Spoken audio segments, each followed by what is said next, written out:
Dans notre jeu memory en version finale, sous le bouton, on voit qu'il y a un nombre initialisé à 0 au début du jeu et qui est un compteur de coups. Donc chaque fois que j'essaie de faire un appariement, le compteur augmente d'une unité, que je réussisse l'appariement ou pas. Dans une interface graphique, ce type de zone pour un texte court s'appelle donc un label ou une étiquette en français, mais j'utiliserai plutôt le terme de label. Donc dans cette vidéo, on va voir comment implémenter en TK-Inter un label. On va réaliser deux programmes. Je vais lancer le premier. Dans le premier programme, on va ouvrir une fenêtre TK-Inter avec un canevas et à sa droite, on aura un label, rien de plus. Dans le deuxième programme, on aura la même chose, sauf que si on clique sur le canevas, ça placera un logo du langage Python et ça incrémentera le compteur d'autant de fois qu'on aura cliqué sur le canevas. Passons au code du premier programme. J'ai repris le code de la vidéo numéro 15. Je vais exécuter le code du fichier, qu'on voit ce qu'il fait. Donc le code produit une fenêtre TK-Inter avec un canevas et à sa droite un bouton. Donc on va adapter le code pour que le bouton soit remplacé par un label. Donc TK-Inter met à notre disposition un widget qui s'appelle label. Donc ici, je vais remplacer button par ça. Je vais changer le nom de la variable, je vais l'appeler label, donc LBL. Et puis en dessous aussi, je vais modifier. Donc je vais changer légèrement le texte. Je vais mettre un petit message du genre coucou. Et on va pouvoir exécuter le fichier. Donc on voit que le bouton a été remplacé par un label. Le texte n'est pas très visible. Pour que le message soit un petit peu plus lisible, je peux ajouter une option fonte qui va se présenter sous la forme d'une chaîne de caractères. Donc je choisis la police, donc je vais choisir courrier, la taille, mettons 20, et puis je vais la mettre en bold. Je relance, et donc clairement le texte est plus lisible.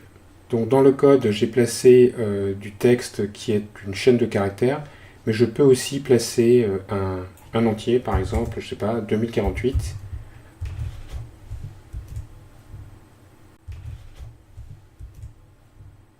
Passons au code du deuxième programme. Donc je vais lancer le fichier qu'on voit ce qu'il fait. Donc ça ouvre une fenêtre TK-Inter avec un label à droite et un canevas à gauche. Et quand je clique, ça place sur le canevas des logos du langage. Simplement, le label reste fixe. Donc le code qu'on a sous les yeux est basé sur un code de la vidéo numéro 8, ainsi que sur le code qu'on vient d'écrire. Donc en particulier, on voit les deux lignes de code qui définissent le label, puis la définition de logo qui est la conversion en photo-image du fichier python.gif. Tout à la fin, on voit que chaque fois qu'un bouton de la souris est activé sur le canevas, ça déclenche la fonction click qui est définie juste au-dessus et cette fonction affiche sur le canevas une image, donc logo, centrée au point où on a cliqué. Pour réaliser le programme qui va compter le nombre de logos sur le canevas, il faut bien voir qu'on peut modifier directement le texte du label, donc en considérant qu'un label se comporte comme un dictionnaire dont les clés seraient ses options. Donc ici, par exemple, label apporte deux options, à savoir texte qui vaut 2048 et fonte. Donc je vais changer le texte en utilisant cette syntaxe de dictionnaire.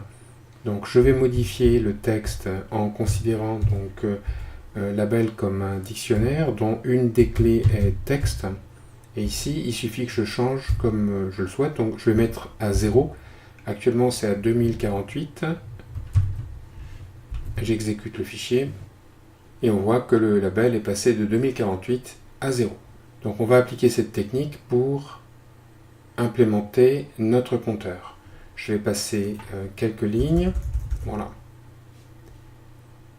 Je vais définir une variable compteur qui va enregistrer le nombre de clics sur le canevas. Cette variable va être incrémentée dans la fonction click, c'est-à-dire que chaque fois que on va cliquer sur le canevas, et bien, le compteur va augmenter d'une unité. Et puis ensuite, il suffira, avec la syntaxe précédente, de mettre à jour le label Donc je reprends la syntaxe de dictionnaire, je vais modifier texte et puis je vais lui affecter donc la valeur du compteur. Petite difficulté ici, compteur est une variable globale initialisée à 0 et je modifie compteur dans la fonction click. Donc ça va me poser un problème et pour résoudre ce problème, il suffit que je déclare avec le déclarateur global la variable compteur. Je vais supprimer les lignes qui sont sous la fonction click et je vais exécuter le code. Donc que se passe-t-il si on clique sur le canevas? Eh bien effectivement, on voit que le compteur est incrémenté.